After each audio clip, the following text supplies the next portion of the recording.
Well, shining bright in the victory spotlight this week for Advance Auto Parts is a young woman who started racing at the age of 4, a second generation driver who has won Advance Auto Parts track titles, state titles, and continues to climb up the ladder, having wheeled go karts, super late models.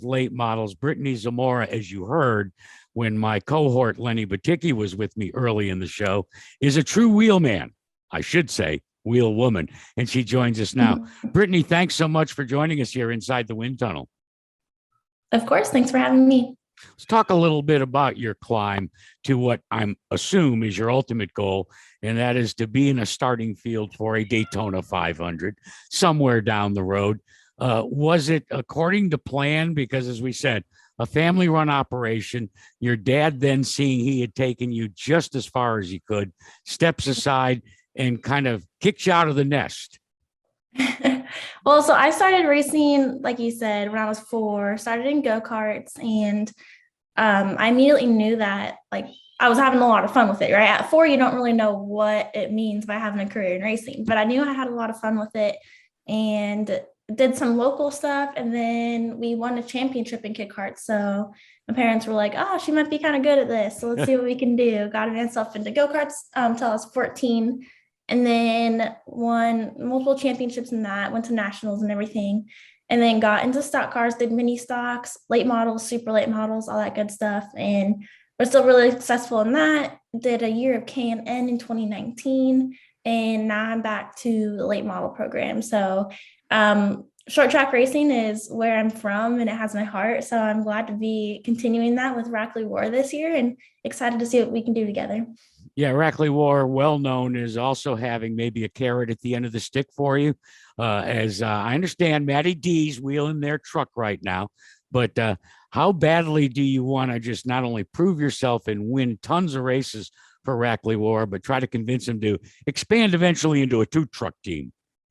I mean, personally, that'd be awesome. My goal is to, race as long as I can and be as competitive as I can. So that second part, I truly believe that Rackley War will, help me get there in those terms.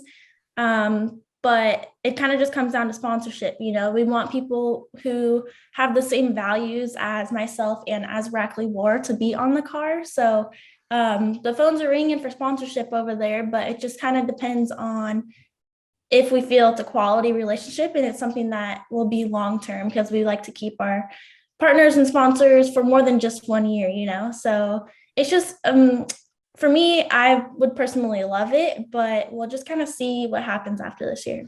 Sounds to me like you've got a little bit of a realistic approach to what lies ahead. And yet you received a big shot in the arm with the announcement during Daytona Speed Weeks that Anheuser-Busch and their Busch Light brand was going to devote $10 million to you, Tony Bredinger, Natalie Decker, Amber Backlund, Jennifer Jo Cobb, Stephanie Moore, and Melissa Fifield in their first year of their Accelerate Her program. What can you describe to my listeners what that means to you and moving forward in your career? Yeah, I think any sponsorship is huge to have, right? Whether it's small or big. And I'm just really appreciative that Busch Light believes in me as a driver on and off the track and go out there and try and make them really proud this year. So basically, NASCAR is the only sport that men and women compete directly against each other. And underfunding in NASCAR is a big issue. So I think that Busch Light is doing a great job on getting women to the upper series. And I really like to see where this program goes, Well, and one of the things that I thought was very interesting about the program and got my attention is it isn't just cash sponsorship. They're providing you with training, at track opportunities. Certainly, we saw it being executed and implemented during the television coverage of the Daytona 500 when some of your female cohorts showed up and were part of the Busch Light series of commercials. What have they got planned for you in that regard? I don't know, honestly. Well, it's a very new program. So I'm kind of getting used to being a part of it and seeing what they have in store for me. But it is just a really exciting opportunity. And it's just an honor that Busch Light, wants to do something like this. So the first people to do it and to step up in this kind of way for women and female athletes in motorsports. So it's just a really exciting opportunity, and hopefully I'll be able to expand on that a little bit more in the future. We had the opportunity before you joined me, leading into you, kind of a tease, to listen in on some of your radio communication. And listen, with 50 years of experience, I've heard tons of drivers. Sounds to me that while you're calm, cool, and collected, you do not suffer fools lightly. When you're strapped in that race car, can you describe what your driving style is? I think cool, calm, and collective is pretty, hits the nail on the head. I'm very patient when it comes to the car. I understand that they're long races and you have to make it to the end if you want to be successful. So just being calm and realizing that, how hard you need to push it, how early on, and you need to be aggressive in these cars, but it's knowing when. You can't just go and drive the nose off a thing and ram into people for no reason. So it's evaluating each car and knowing their driving style and what would be the best way to get around them. If it's, I need to get around them this lap because they're really hard to pass, or, if I can take 2 laps and figure out where I'm faster than them, then make my move, kind of calculate it, try and figure out how you can have the smoothest race possible, but still get to the front in enough time to be competitive there at the end. So I do get a little fired up. I mean, every racer does, right? We're all, if your heart's really into it, you get fired up, but it takes a lot for me to really get fired up over the radio. Usually if I do, I'll talk myself down and kind of figure that out, because I feel like if you get too crazy on the radio, it starts to affect the whole team. And I don't want to be the person that starts that. And I just want to keep our team, eyes on the goals and focus on what we're doing. You won a series of Northwest Super Late Model Series titles. You made your bones and you started in the Pacific Northwest, but now you're right in the epicenter of super late model racing, and that's on the East Coast. And in fact, first woman to win a pro late model race in the 60-year plus history of the Nashville Fairgrounds Speedway. Is it any different now in terms of the level of competition, or what you, Brittany, need as a skill set in your racecraft as compared to when you were just winning track championships, let's say at Evergreen Speedway in the Pacific Northwest? It's tough. I feel like there is differences and there's not, because to a certain point, like, we're all short track racers and we have the same goals in mind. I grew up working on my car to get it to the track, and if I didn't work on it, I wasn't going to race. So I know what it takes to get the team ready and what it takes to make a race. But as far as like the competition level, like, I feel like the West Coast is a little underrated. They don't kind of fly under the radar, and nobody pays as much attention to them as we do out here.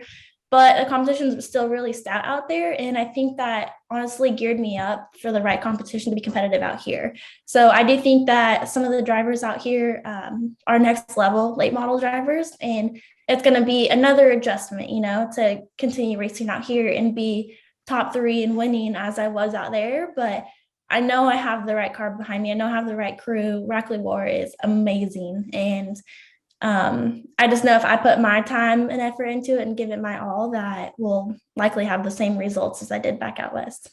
I want to circle back for a minute, because in the midst of this climb up the ladder, and certainly, letting the world know about your racecraft, as you call it, a short tracker, you also decided to become a Washington State Cougar. And, going off to college there in Pullman, I spent many a year during football season up there. And so I wonder, when you were walking across campus or when you were going to classes, did people know that you were kind of like Wonder Woman or Batman, and that, or better yet, Superman, that on weekends you would go into a phone booth and come out in a fire suit? So a lot of my classmates didn't know I raced. Kind of just growing up in school, I was gone, like, I feel like every Thursday and Friday, because I was at the racetrack. So they knew where I was at. But kind of the same thing with WSU. I was gone traveling to and from races, and I was doing a lot of my work. Like, I was doing like a whole week's of work, like Monday to Wednesday, so I could be gone through the weekend and go racing. So but yeah, I still am going to WSU and going for my degree. So balancing both is very time consuming, but also rewarding. All right. What are your goals for 2022?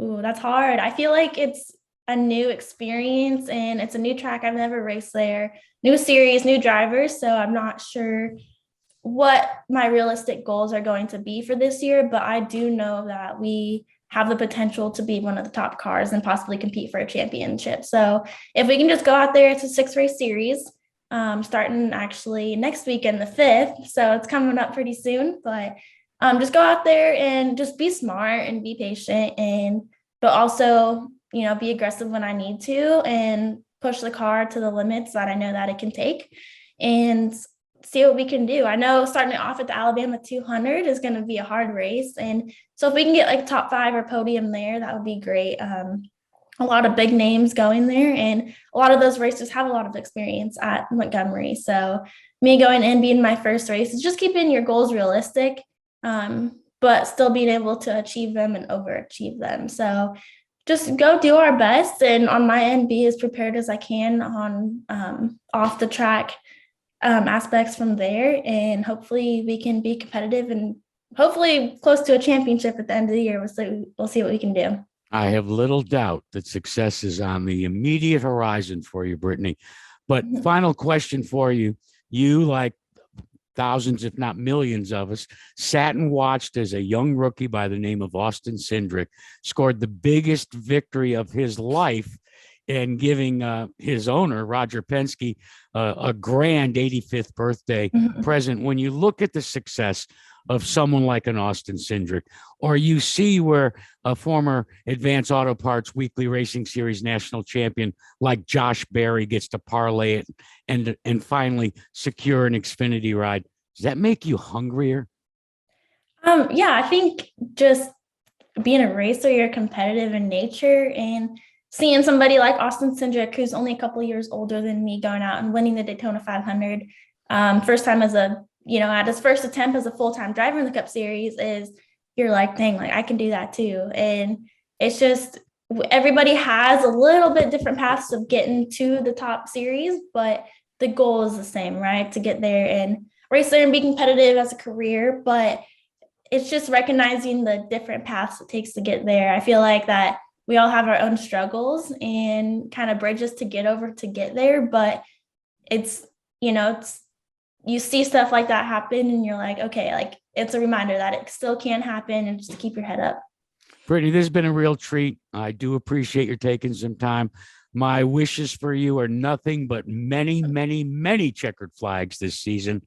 And we'll continue to follow your progress as you pursue that golden ticket to the ultimate, and that would be a full-time NASCAR Cup ride. Thanks so much for visiting with me here inside the wind tunnel. Thank you.